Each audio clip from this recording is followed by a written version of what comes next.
ऐसे मेरे भाई से इनका दोस्ती चलता था और उससे पहले हम लोग का ये सब प्यार संपर्क का भी चलता था। उसके बाद ये मेरे गांव में एक शादी था, ये शादी में न्योता करने गए थे। उसके बाद फिर ये न्योता करके अपने भतीजा को यहाँ पर छोड़ दिए। नमस्कार, आप देख रहे हैं अपना न्यूज। आपको बता दें कि एक हैरत अंगेज करने वाली खबर आपको बताने जा रहे हैं। जिस तरह छोटू और आरती की कहानी, प्रेम कहानी, लगभग सोशल मीडिया के माध्यम से कई महीनों तक बिहार में चर्चा का विषय बना हुआ था, सेम उसी प्रकार की खबर एक मोतिहारी के केसरिया से आ रही है। जहां जिस तरह से छोटू और आरती की प्रेम कहानी चलते रहा, एक दिन ऐसा हुआ कि छोटू की निर्मम हत्या कर दी गई और आरती पूरी हत्या की इल्जाम अपने परिवार वालों पर लगा दी। उसी प्रकार की खबर आपको मोतिहारी के केसरिया से आ रही है। आपको बता दें कि मृतक आशिक प्रेमी आशिक, जिसका नाम अभिषेक है, वो साहेबगंज के घारोपाली के रहने वाला था, जो उसको एक केसरिया के दोस्त मिल गए थे। केसरिया दिलावरपुर के एक दोस्त से वो हमेशा उसके घर आते जाते थे। आने जाने के क्रम में उस दोस्त के बहन से अभिषेक को प्यार हो जाता है। प्यार धीरे धीरे बढ़ता जाता है। लगभग ये प्यार सालों भर चल रहा था, साल भर से बहुत अच्छा तरीके से चल रहा था। ऐसा खबर आपको बता दें कि जिस तरह छोटू आरती की प्रेम कहानी हुई थी, सेम उसी प्रकार की ये भी कहानी शुरू हुई और जाके मौत पर ये प्रेम कहानी समाप्त हो रही है। सेम जिस तरह छोटू की हत्या हुई, उसी प्रकार अभिषेक की भी हत्या हो जाती है। तो आपको बता दें कि अभिषेक एक दिन क्या हुआ कि बारात में दिलावरपुर गए थे, जहां उन्होंने भोज खाना खाने के बाद में सोचा कि अपने प्रेमिका से, अनुष्का प्रेमिका से मिले, जबकि लड़की का नाम अनुष्का है, जो उस लड़के से, उस अभिषेक से, उस अपने भाई के दोस्त से लगभग साल भर से प्रेम कर रहे थे। अभिषेक एक बार सोचा कि कम से कम अपने प्रेमी से, यहाँ से प्रेमिका से मिलते चलूं, लेकिन उस दिन ऐसा नहीं हुआ। उन्होंने प्रेमिका अनुष्का से तो मिली, लेकिन वहां उसकी हत्या कर दी गई, हत्या हो गई। इसको संजोग समझे या कोई मर्डर प्लान समझे, लेकिन जब अभिषेक अपने प्रेमिका अनुष्का से उसके घर मिलने पहुंचा, उसी क्रम में उसका छोटा भाई, लड़की के छोटा भाई, उसको देख लेता है। घर में जैसे वो घुसा था, उसके बाद में उसका छोटा भाई, लड़की का छोटा भाई, प्रेमिका के छोटा भाई अपने बड़े भाई को फोन लगाते हैं और वहां बड़े भाई को बुलाते हैं। बड़े भाई को बुलाने के बाद में उसका बड़े भाई उस अभिषेक को बुलाता है, जो उसके घर में प्रवेश करके उसके बहन के साथ क्या कर रहा था, प्रेम कर रहा था, उसको बुलाते हैं। जैसे ही बुलाते हैं तो अभिषेक वहां से बोलता है। तो अभिषेक को मारने के लिए दोनों भाई मतलब उतावला थे। उसी पर अभिषेक बोला, क्या तुम हमें मारोगे क्या? तो उन्होंने कहा कि हाँ, तुमको मारेंगे और तुम्हारा हत्या कर देंगे। वैसा ही हुआ। उन्होंने उसको कुल्हाड़ी से मारते मारते उसका मर्डर कर दिया, उसकी हत्या कर दिया।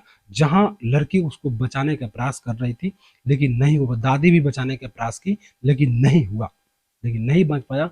मां हत्या करने के बाद में साहिबगंज के किसी सड़क के किनारे इस लाश को ठिकाने लगाने के व्यू से उसको फेंक दिया गया, जहां पुलिस और लाश को बरामद करके पोस्टमार्टम के लिए भेज दी। तब तक के घर प्रेमिका पहुंच जाती है। अचानक उसके घर पहुंच जाती है और उसके घर वालों को, अभिषेक के घर वालों को बताती है कि ये हत्या मेरे दोनों भाई ने किया है और उसको सजा मिलना चाहिए। चलिए विशेष बात आपको बता दें, जिस तरह छोटू और आरती की कहानी जिस तरह शुरुआत हुई थी या किस तरह खत्म हुई, यहीं पे अनुष्का और अभिषेक की कहानी भी खत्म हो जाती है, प्रेम कहानी भी खत्म हो जाती है। तो आप लोग कमेंट जरूर कीजिएगा। जिस तरह से आज से लगभग आपको बता दें, जुलाई में जिस तरह से छोटू और आरती की प्रेम कहानी मर्डर हुआ था, सेम उसी प्रकार की घटना आपको मोतिहारी केसरिया से आया है, जो दिल को झकझोरने वाली घटना है। कहीं ना कहीं हमारे बिहार की संस्कृति पर, संस्कारों पर ऐसा प्रभाव पड़ना शुरू हो चुका है। ऐसा उदाहरण आपको मिलना तय हो गया है। माता पिता कहीं ना कहीं अब लड़कियों को पढ़ाने के लिए स्कूल, कॉलेज और कहीं नहीं भेजेंगे। चलिए विशेष जो बातें उनके लड़की, जो प्रेमिका अनुष्का से हुई और मृतक के चाचा विजय सिंह से हुई, वो सुनाते हैं। तब तक में आप देख रहे थे अपना न्यूज राजू मुखिया के साथ। धन्यवाद। ऐसे मेरे भाई से इनका दोस्ती चलता था और उससे पहले हम लोग का ये सब प्यार संपर्क का भी चलता था। उसके बाद ये मेरे गांव में एक शादी था, ये शादी में न्योता करने गए थे। उसके बाद फिर ये न्योता करके अपने भतीजा को यहाँ पर छोड़ दिए। फिर हमसे मिलने वो चले गए और उनको बहुत ठंडा लग रही थी तो मैं अपना कैप दी थी पहनने के लिए। तो फिर इसके बाद आकर ये सो गए, मैं बोली थी। उसके बाद तब तक मेरा बड़ा छोटा वाला भाई आया जूता के लिए, वो देख लिया इनको, फिर बोला बड़ा वाला भाई को फ़ोन करके बुलाया। तब तक हम इनको इशारा दे रहे थे आप जाओ, लेकिन ये गहरी नींद में थे, सब कुछ उठ नहीं पाए ना समझ पाए। तब तक बड़ा वाला भाई आइए गया, पास ही के गांव में गया था। उसके बाद वो बोल रहा अभिषेक, तो हाँ क्या करने आए हो, तो कुछ बोल नहीं पाए। तब तक वो टांगी लेकर आ गया, बीजीएल टांगी था। उसके बाद अभिषेक उसको बोला भाई मारोगे क्या।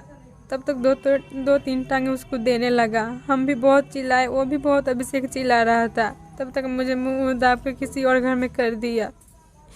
उसके बाद अभिषेक को बिस्तर पर से घिसकते अंगना में लेकर आया।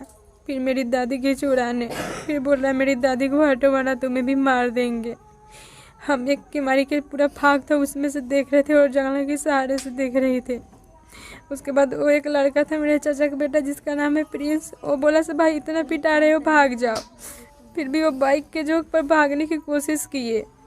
तब तक ये दोनों जाके पकड़ लिया, एक आदमी हाथ पकड़ा एक आदमी गोर पकड़ा और दोनों पीछे के गेट से ले जाके नहर पे रखे। वहाँ पे एक आदमी पकड़ा था, एक आदमी काट रहा था, पेट उट पूरा काट के नटी उटी काट के को फेंक दिए मार कर। फिर वापस मेरे पास आए, फिर बोल रहे ऐसे उसका क्या सबूत है। तो हम बोले से उसका सबूत मेरे पास कुछ नहीं है। तो बोला झूठ मत बोलो, क्या क्या पहन के आया था तुम बताओ। तो हम एक ब्लेजर दे दिए, लेकिन उसमें गलती से पता नहीं फ़ोन के कवर कहाँ से निकल गया। उसके बाद वो जलाकर ताप गया। तो बोल रहा है जब फ़ोन का कवर निकला है तो फ़ोन इसी में होगा। हम चावल में उखा रखे थे वो ले लिया। फिर हम सबूत के लिए 3 हम चीज़ उका दिए, सब हम फेंक देंगे, कल पुलिस आएगी तो हम बताएंगे हम मेरे पास आए थे, ऐसा ऐसा कांड हुआ, ये सबूत हम फेंके हैं। उसके बाद वो जला उला के ताप दिया, अपना भी कपड़ा ताप गया, टांगी उंगी पूरा धो धा के आराम से नहा धो के खाना उना खा लिया। कौन? मेरा बड़ा वाला भाई। उसके बाद हम थोड़ा सा के समय मिला तो हम जंगला के माध्यम से गए। उसके बाद उसका कैप और क्या चश्मा और उसका जूता फेंक दिया। सर कल पुलिस आएगी तो हम बताएंगे। उसके बाद मेरे जैसे दरवाजा वहाँ से खुला, वैसे ही यहाँ पे पैदल चौड़े चौड़े कहते भाग कर चले आए यहाँ पे। फिर पुलिस हमसे पूछी तो वहाँ पर भेजे, तो जहाँ पे टोपी बोले तो वहाँ पे टोपी निकला, चश्मा भी निकला, जूता में पूरा खून से भरा हुआ था, टांगी भी भरा हुआ था, जाजी मुझे काटा हुआ था। जो सबूत बताए वो वहाँ सही सलामत निकला।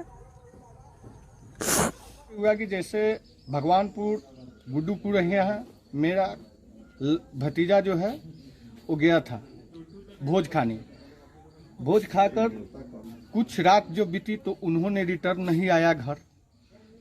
तो हम लोग उसके मोबाइल पर फ़ोन करना चालू किए, जिससे रिंग हो रहा था लेकिन फ़ोन नहीं रिसीव हो रहा था। उसके पश्चात जब सुबह हुई तो ग्रामीणों द्वारा पता चला कि यहाँ मनोज सिंह का ही गाड़ी लगाया गया है नहर पर।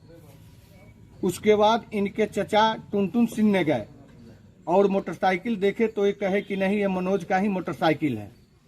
उसके पश्चात जब ये घर पे आए कुछ ही देर के बाद ग्रामीण द्वारा फिर पता चला कि 100 वहीं पड़ा है। तो फिर हम लोग वहां पहुंचे और पहुंचने के बाद देखे तो अभिषेक का ही लाश था।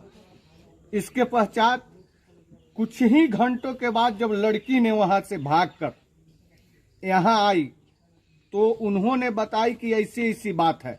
तब तक हम लोग दोनों थाने को सूचित कर चुके थे कि यहाँ ऐसी ऐसी घटना है। दोनों थाना यहाँ पहुंची और खोजबीन शुरू किया, इसका जांच पड़ताल शुरू किया। तब तक कुछ ही देरों के बाद हमारे घर से वो अपने घर से लड़की जब यहाँ आई तो फोन की कि हाँ पुलिस को बुलाइए, हम पूरे बयान को देंगे। तो लड़की ने बताई कि मेरा ही दोनों भाइयों ने अभिषेक का मर्डर किया है और यहाँ फेंके हुए हैं। अच्छा, अब इसके बारे में हमको तो पता नहीं था।